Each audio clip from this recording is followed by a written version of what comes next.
Bienvenue sur Africa 24 dans cette nouvelle édition du Morning News. Voici les titres de l'actualité. Retournement de situation en Guinée-Bissau. La Cour suprême désavoue la Commission nationale électorale et ordonne le recomptage des voix. Les compteurs sont donc remis à zéro pour les deux candidats du second tour de l'élection présidentielle du 29 décembre 2019, à savoir Umaro Sissoco Embalo et Domingos Simões Pereira. Le Cameroun se prépare pour le double scrutin du 9 février. La campagne électorale a débuté ce samedi en vue des élections municipales et législatives. Par ces scrutins, le Cameroun marquera un pas de plus dans le processus de décentralisation. Et l'association Maroc Entrepreneur fête ses 20 ans d'existence. La célébration s'est passée ce samedi 25 janvier à l'occasion de la 12e édition de la journée de la création d'entreprises baptisée Tremplin Maroc. C'était à Paris, en France. Il y aura bien un recomptage des voix en Guinée-Bissau. La Cour suprême a désavoué les résultats donnés par la Commission nationale électorale concernant le second tour de l'élection présidentielle du 29 décembre 2019. Coup dur pour Umaro Sissoco Embalo qui avait été déclaré vainqueur par les résultats provisoires, mais une aubaine pour Domingos Simões Pereira qui a déposé 2 recours pour contester les résultats.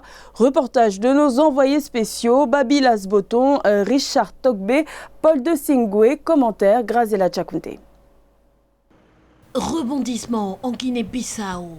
La Cour suprême demande le recomptage des votes de la présidentielle du 29 décembre 2019, alors que la Commission électorale nationale avait proclamé la victoire de Umaro Sissoco Embalo au second tour avec 53,55% des voix contre 46,45% pour son adversaire, Domingos Simões Pereira, représentant du Parti africain pour l'indépendance de la Guinée et du Cap-Vert. C'est donc un véritable coup de théâtre que les Bissau-Guinéens ont assisté ce 24 janvier. Avec cette décision, la Cour suprême, juridiction du dernier ressort en matière électorale, relance totalement le processus électoral dans ce pays d'Afrique de l'Ouest, alors que la CEDEAO avait d'ores et déjà demandé aux autorités de procéder à l'investiture de Umaro Sissoco Embalo. Na minha opinião, eu começo por criticar a posição da CEDEAO, initialmente. Parce que la CEDEAO devrait patienter, parce que la Guinée-Bissau étant dotée d'institutions qui permettent de trancher des contentieux électoraux, la CEDEAO devait attendre que la Cour suprême se prononce de façon définitive sur le contentieux électoral. Donc ce qui voudra dire que pour le moment, il n'y a pas de vainqueur aux élections de décembre 2019. Il n'y a pas également de vaincu. Nous attendons la décision de la Cour suprême. Seja investido na comissões no cargo enquanto vencedor das eleições. Une décision favorablement accueillie par Domingos Simões Pereira et ses partisans qui disent faire totalement confiance à la juridiction suprême. Ce que nous voulons, c'est la vérité électorale. Nous, on a constaté qu'il y avait beaucoup d'irrégularités.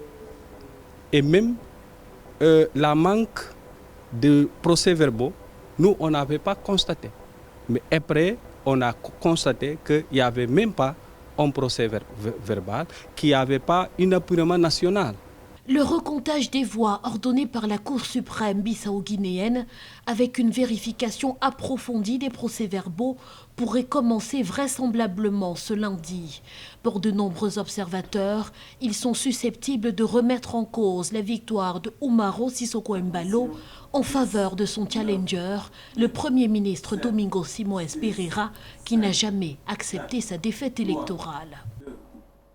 La campagne électorale camerounaise a débuté ce samedi en vue des élections municipales et législatives du 9 février.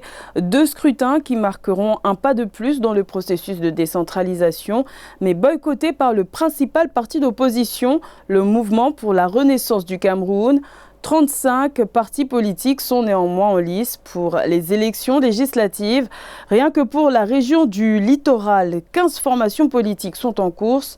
La tête de liste du SDF dans l'arrondissement situé au nord de Douala, Carlos Gualem, a émis quelques réserves quant au bon déroulement de la campagne.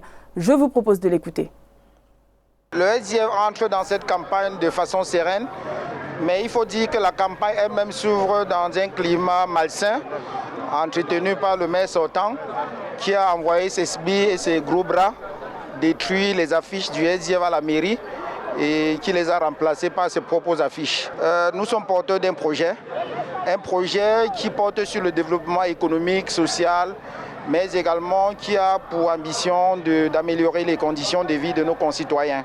Le projet qui me tient à cœur, c'est la création d'une usine à pavés pour améliorer les conditions de circulation dans les quartiers, la situation des routes et tout ça. Mais également, il est question de développer une économie circulaire avec le tri sélectif et la valorisation des ordures ménagères.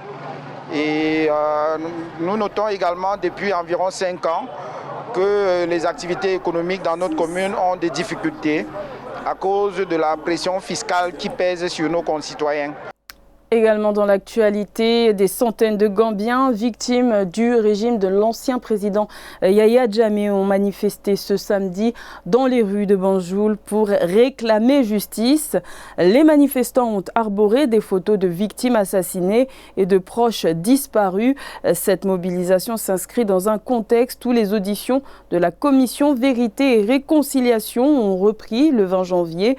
Notons que l'éventualité d'un retour au pays de l'ancien président exilé Yaya Jammeh est de plus en plus évoqué par son camp, mais le ministre gambien de la Justice a averti s'il y a retour, l'ex-chef de l'État devra passer par la case prison.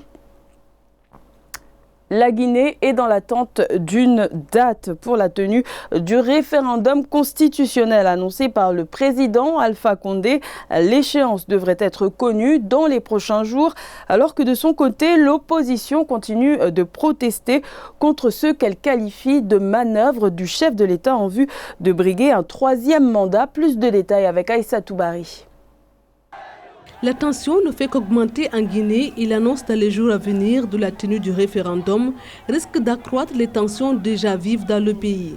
Le référendum pourrait être couplé avec les élections législatives alors que les principaux partis de l'opposition ont décidé de ne pas participer au scrutin prévu le 16 février. Il faut dire que pour le moment, c'est une proposition qui a été faite par les membres du gouvernement. C'est quelque chose qui vient encore compliquer la situation qui est déjà délétère. Donc ça en dit long sur ce que va constituer la décision de convoquer le corps électoral. Moi, je présage déjà un faible taux de participation à ces élections-là. Hier, le Premier ministre a fait une déclaration dans laquelle il n'y a pas eu de solution de crise. Les tensions sont montées d'un cran à l'intérieur du pays où 3 personnes sont décédées jeudi dans les heures entre les forces de sécurité et les jeunes de la ville de Labé dans le centre du pays. Ce qui se passe à Labé et dans certaines préfectures de la Moyenne-Guinée, c'est très simple. Les autorités du pays sont dans la logique de communautariser le combat citoyen que mène le FNDC. Sinon, aujourd'hui, la contestation est partout en Guinée, dans toutes les préfectures. Nous allons continuer à appeler les populations à descendre dans la rue pour exprimer leur désaccord vis-à-vis de M. Alpha Condé et de son projet de 3e mandat. En 2 mois de manifestation, au moins 20 civils et un gendarme ont perdu la vie. Des dizaines de personnes ont été arrêtées également. Les défenseurs des droits humains ont dénoncé l'usage excessif de la force, des arrestations arbitraires et l'impunité des forces de sécurité. Le Maroc était à l'honneur ce samedi 25 janvier à Paris. La capitale française a accueilli la 12e édition de la journée de la création d'entreprises. C'était à l'occasion du 20e anniversaire Maroc Entrepreneur. Donc ça a été fêté en même temps. 20 ans de défis, de réalisation dans le paysage marocain pour suivre, aider et accompagner les tendances entrepreneuriales et pour favoriser l'évolution socio-économique du royaume chérifien, notamment à travers le programme Tremplin Maroc.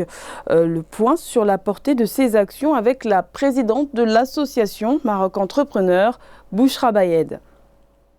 Le programme Tremplin Maroc a été créé à travers une étude qui a été faite pour le ministère des Marocains résidant à l'étranger et qui justement traitait du sujet du retour des Marocains.